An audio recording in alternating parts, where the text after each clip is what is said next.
அச்சிசிலுடைய சத்தகிரம் நிகழ்ச்சி தள்ளும் எங்கள் சரேசா பிதா சுதன் பரிசுத்தாவின் பேராலே ஆமென். நித்திய ஸ்துதிக்குரிய பரிசுத்த பரமதிவியன கருணைக்கு எந்நேரமும் ஆராதனையும் ஸ்துதியும் ஸ்தோத்திர நமஸ்காரம் கடவுது. Today's Gospel. Jesus wept on two occasions. First over the city of Jerusalem, over the destruction it would experience for not repenting. The second time was near the tomb of Lazarus. This was because of pity for Lazarus' sister. My life affects not only me and my immediate surroundings, but also God. Am I a cause of Jesus' happiness or Jesus' sadness?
பிதாசுதன் பரிசுத்த ஆவியின் பெயராலே ஆண்டவர் உங்களோடு இருப்பாராக.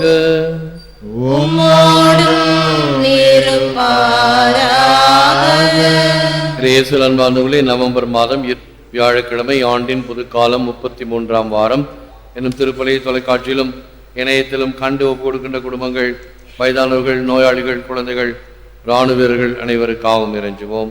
தகுதி பெற நம் பாவங்களுக்காக மனம் வருந்துவோம். எங்களை தந்தையுடனும் எல்லா மக்களுடனும் ஒப்புரவாக்க வந்த ஆண்டவரே இரக்கமாயிரும். ஆண்டவரே இரக்கமாயிரும். பாவிகளை அழைக்க வந்த கிறிஸ்துவே இரக்கமாயிரும். கிறிஸ்துவே இரக்கமாயிரும். எங்களுக்காக பரிந்து பேசு தந்தையின் வலப்பக்கம் வீற்றிருக்கும் ஆண்டவரே இரக்கமாயிரும்.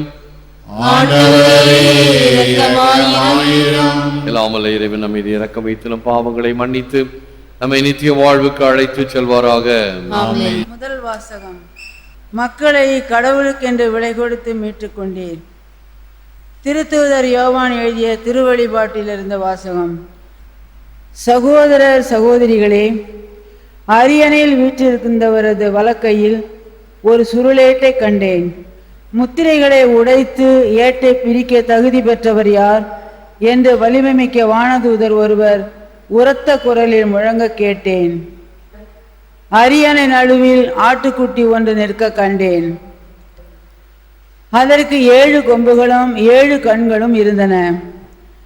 அக்கண்கள் மண்ணுலகெங்கும் அனுப்ப பெற்ற கடவுளின் 7 ஆவிகளே. ஆட்டுக்குட்டி முன் சென்று அரியணையில் வீற்றிருந்தவரின் வலக்கையில் இருந்த அந்த ஏட்டை எடுத்தது. அப்பொழுது அந்த 4 உயிர்களும் 24 மூப்பர்களும் ஆட்டுக்குட்டி முன் வீழ்ந்தார்கள். ஏட்டை எடுக்கவும் அதன் முத்திரைகளை உடைத்து பிரிக்கவும் தகுதி பெற்றவர் நீரே. நீர் கொல்லப்பட்டீர். உமது இரத்தத்தால் குலம், மொழி, நாடு, மக்களினம் ஆகிய அனைத்தினின்றும் மக்களை கடவுளுக்கென்று விலை கொடுத்து மீட்டு கொண்டீர். ஆட்சி உரிமை பெற்றவர்களாகவும் குருக்களாகவும் அவர்களை எங்கள் கடவுளுக்காக ஏற்படுத்தினீர். அவர் மண்ணுலகின் மீது ஆட்சி செலுத்துவார். இது ஆண்டவர் வழங்கும் அருள் வாக்கு. இறைவா உமக்கு நன்றி. ஆண்டவருக்கு புதிதொரு பாடலை பாடுங்கள். அவருடைய அன்பர் சபையில் அவரது புகழை பாடுங்கள். இஸ்ரேல் தன்னை உண்டாக்கினவரை குறித்து மகிழ்ச்சி கொள்வதாக. சீயோனின் மக்கள் தம் அரசரை முன்னிட்டு களி கூர்வார்களாக. ஆண்டவர் தம் மக்கள் மீது விருப்பம் கொள்கின்றார்.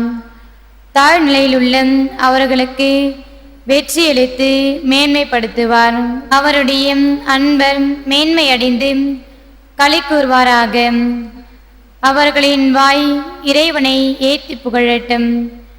இத்தகைய மேன்மை ஆண்டவர் தம் அன்பர் அனைவருக்கும் உரித்தானது.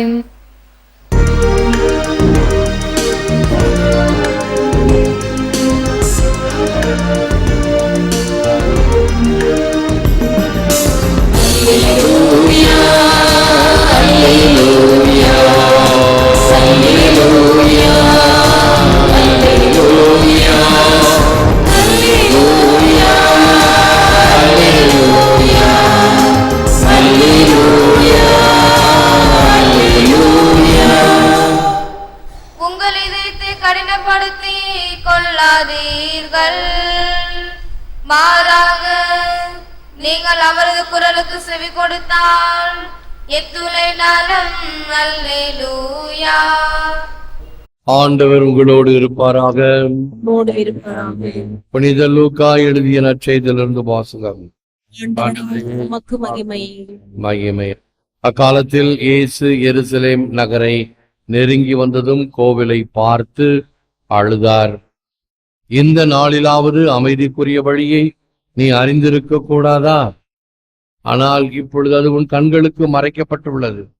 ஒரு காலம் வரும், அப்போது உன் பகைவர்கள் உன்னை சுற்றி அரண் எழுப்பி உன்னை முற்றுகையிடுவார்கள்.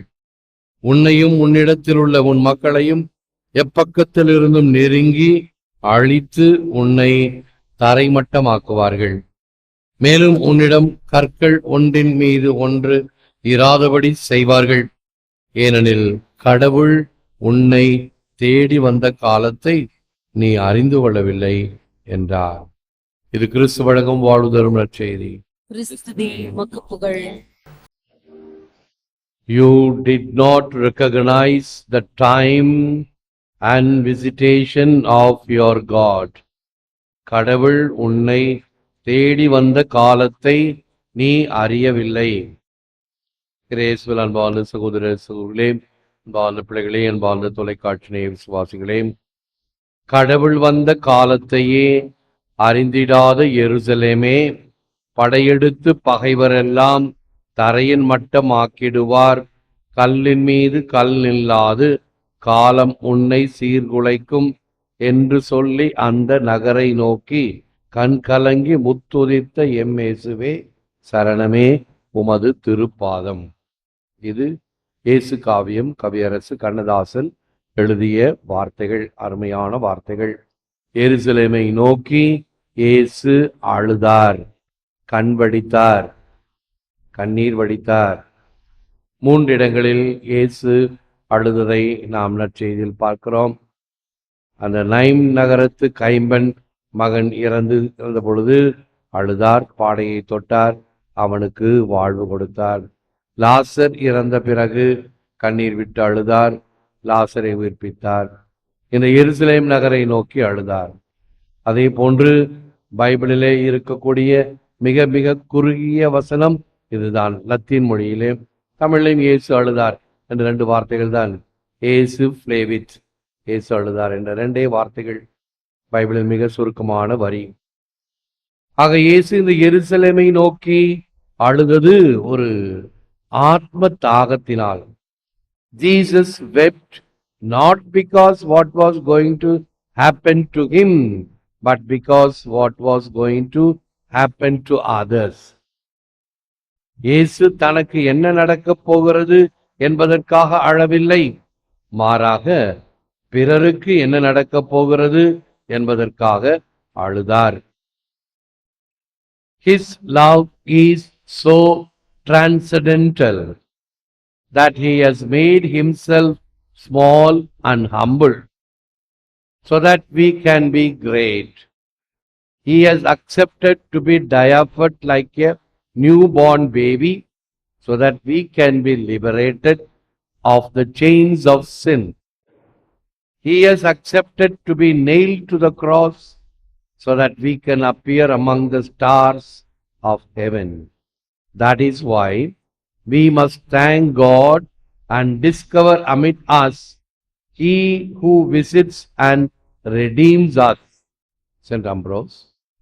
இயேசுவின் அன்பு அலாதியானது, டிரான்சென்டென்டல், அனைத்தையும் கடந்தது. நாம் உயர தம்மை சிலுவையிலும் வெறுமையிலும் தன்னை ஆக்கிக் கொண்டவர். நம் பாவத்தலைகளிலிருந்து மீட்க குழந்தையானவர். நாம் விண்மீன் போல ஜொலிக்க சிலுவையில் அறையப்பட்டார். ஆக இயேசு கிறிஸ்து நம் மீது வைத்த அன்பினால், மானிட குலத்தின் மீது கொண்ட அன்பினால் அவர் இவ்வாறு தன்னையே தாழ்த்தி கொண்டார். தி condescension of Jesus. We live in deeds, not years, in thoughts, not breaths, in feelings, not figures on the dial.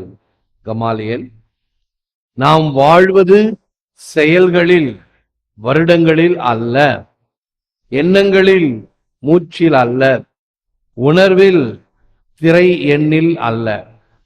ஒவ்வொரு நாளா கணக்கு போட்டுக்கிட்டே போறோம். வாழ்க்கை என்பது நாட்களை கணிப்பது அல்ல. உன்னுடைய வாழ்க்கையில் நீ என்ன செய்தாய்? பிறருக்காக, மக்களுக்காக, அல்லது பல வகையில் நன்மைத்தனங்கள், சிறு சிறு காரியங்களாக இருக்கலாம். இவைகளின் வழியாக நீ பிறருக்கு என்ன காரியம் செய்தாய்? ஒவ்வொரு நொடியும் ஒரு அனுபவம், ஒரு செய்தி நம்மை தாக்குகிறது.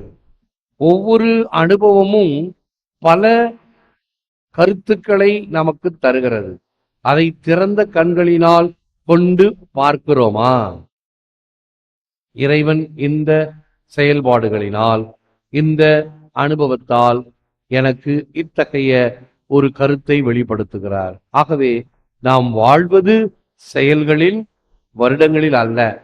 எத்தனை வருடம் வாழ்ந்தேன் என்றல்ல, என்ன நல்ல காரியங்கள் செய்தேன். எண்ணங்களில், மூச்சில் அல்ல. எல்லாம் மூச்சு விட்டுட்டு இருக்குது. நாமும் மூச்சு விடுறோம், மிருகங்களும் மூச்சு விடுகின்றன, மரச்செடிகள் கூட மூச்சு விடுகின்றன. தெரியுமா? பகல் நேரத்துல இந்த மரஞ்செடிகள்லாம் ஆக்சிஜனை வெளியே கொடுக்கும், இரவு நேரத்துல கார்பன் டை ஆக்சைடை கொடுக்கும். ஆகவேதான் இரவு நேரத்துல மரத்துக்கு கீழே இருக்கக்கூடாதுன்னு சொல்லுவாங்க. பகல் நேரத்தில் ஆக்சிஜனை கொடுப்பதனால்தான் அந்த நிழல் குளிர்ந்த நிழலாக இருக்கிறது. அது சுவாசிக்குவதும் உண்டு.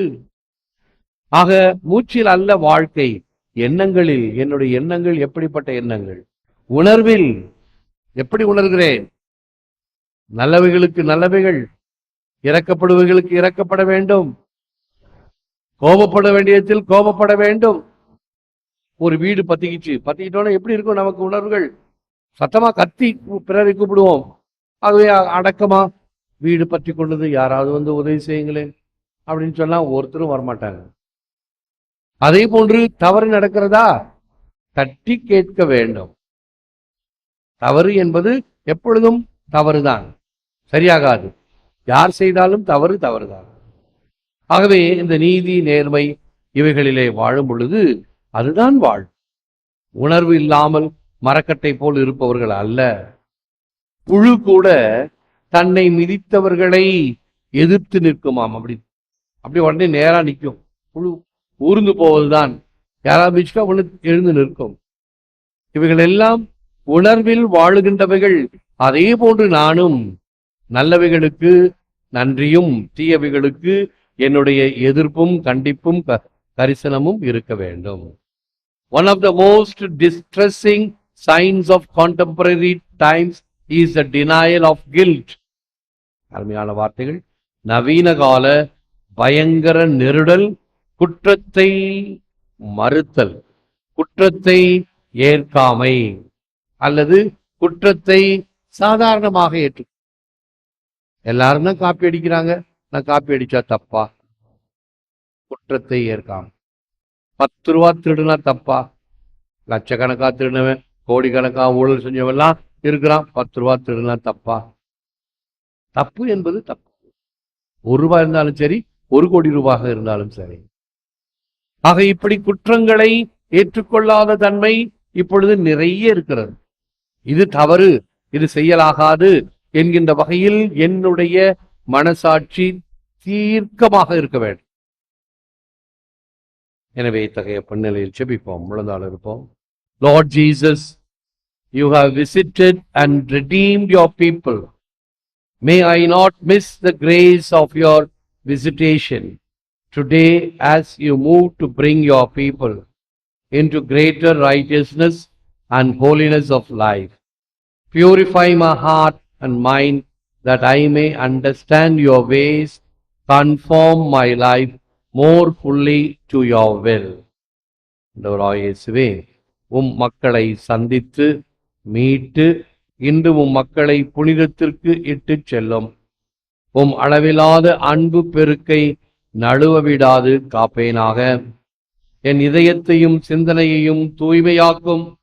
அதனால் வழிகளை உணர்ந்து சித்தப்படி நடப்பேனாக. இன்று வரை அழிபட்ட ஆலயத்தை கட்ட முடியாமல் இருக்கின்ற இஸ்ராயல் மக்கள் நாட்டை கட்டிக்கொண்டார்கள், ஆனால் ஆலயத்தை கட்ட முடியவில்லை. ஏனென்றால் உம்மை அல்லவா அவர்கள் வேண்டாம் என்று சொன்னார்கள், உம்மை அல்லவா அவர்கள் உதாசீனப்படுத்தினார்கள். கடவுள் வந்த காலத்தை அறிந்திடாது தங்களுடைய போக்கிலே அவர்கள் சென்றதினால் ஏற்பட்ட அழிவை பார்த்தும் இந்த உலகம் இன்னும் எதை ஏற்றுக்கொள்ள வேண்டும் என்பதில் கவனமில்லாமல் இருக்கின்ற தன்மை அழிவுக்கு இட்டு செல்லுகின்ற தன்மையாக இருக்கிறது. நான் தவறக்கூடியவன், நான் செய்தது தவறு என்று தவற்றை ஏற்றுக்கொள்ளாமல் செருக்கினாலும் அகந்தையினாலும் நான் வாழ்கின்றேன். இவைகளை எல்லாம் களைந்து நாங்கள் உம்மை எப்பொழுதும் ஏற்றுக்கொள்கின்ற மக்களாக தாட்சியுடனும் பொறுமையுடனும் நீதியுடனும் நேர்மையுடனும் எல்லா மக்களையும் ஏற்றுக்கொள்ளக்கூடிய மனநிலையில எல்லோருக்கும் நன்மை செய்ய வேண்டும் என்ற குணநிலையில நாங்கள் வாழச் செய்திருளும். ஏற்று வரமருளும் இறைவா, காக்கும் கரங்களினால். ஆமென்.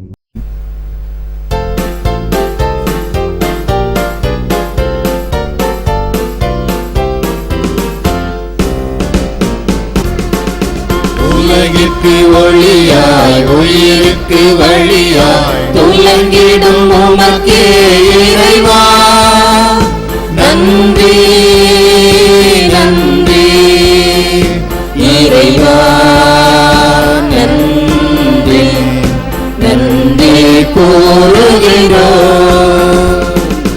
உலகிற்கு ஒளியாய் உயிருக்கு வழியாய் துலங்கிடும் உமக்கே இறைவா நன்றி நன்றி இறைவா நன்றி நன்றி கூறுகின்றோம்.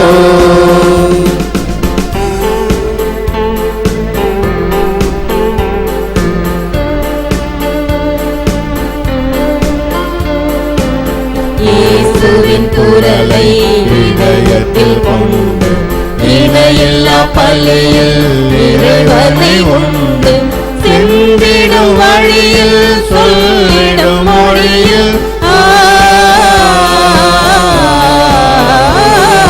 சென்றிடும் வழியில் சொல்லிடும் மொழியில் நின்றும்மை அழைத்தோம் என் வாய் தினமும் உலகிற்கு ஒளியாய் உயிருக்கு வழியாய் துலங்கிடும் உமக்கே இறைவா நன்றி நன்றி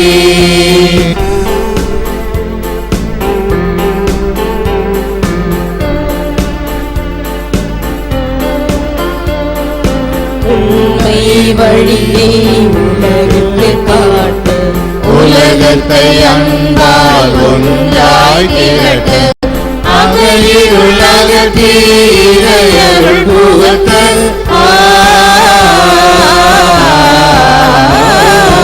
அகையிருளக தீரையருள் புகழ்த்த அன்புடன் அளித்தோம் என்னையே உமக்கு உலகிற்கு ஒளியாய் உயிருக்கு வழியாய் துலங்கிடும் உமக்கே இறைவா நன்றி நன்றி இறைவா நன்றி நன்றி கூறுகிறோம்.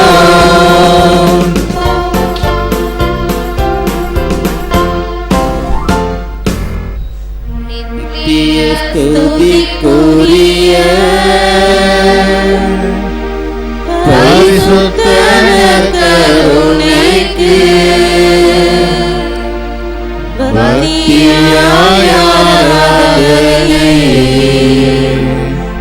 எத்திசையும் புரிவோம். பக்தியாய் ஆராதனை எத்திசையும் புரிவோம்.